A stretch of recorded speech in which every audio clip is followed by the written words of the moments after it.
सगळीकडेच बोगस आणि वोट चोरी आहे. आता तो पाहिलं ना ते काल माझी म्हणजे केंद्रीय मंत्री, त्याचं स्टेटमेंट तुम्ही पाहिलं नाही? तो म्हणाला मैं 2700 वोट से हारा था, वहां के डीएम ने मुझे जिता दिया, नहीं तो मैं हार गया था चुनाव. कोण म्हणाला?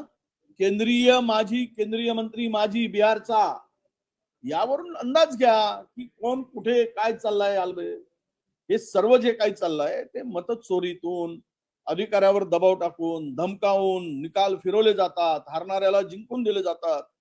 मी एकदा 2009 मध्ये मध्य प्रदेश मधील पार्लमेंटसाठी, लोकसभेसाठी मी ऑब्झर्व्हर म्हणून गेलो होतो. जवळपास 15 लोकसभा क्षेत्रामध्ये भीन मोरण्याचा खासदार हा 1 लाख मतांनी हरला होता. बंदूक घेऊन लोक घुसलेत भाजपचे आणि त्या खासदाराला जिंकण्यासाठी डीएम वर बंदूक लावून निकाल फिरवून घेतला.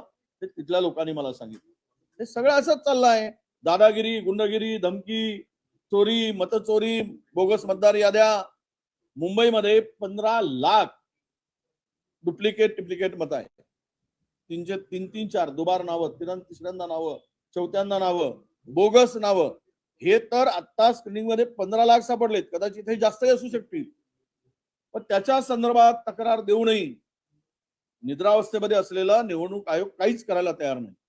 उलट सत्ताधाऱ्यांना सपोर्ट कसा होईल हेच त्यांचं चाललेलं आहे. ब्रह्मपुरीमध्ये सुद्धा आमच्या मतदारसंघात बोगस आयडी मिळाले पोरांना, मोठे त्यामध्ये विद्यार्थ्यांना मिळाले. हे यातून हे लपून राहिलं नाही.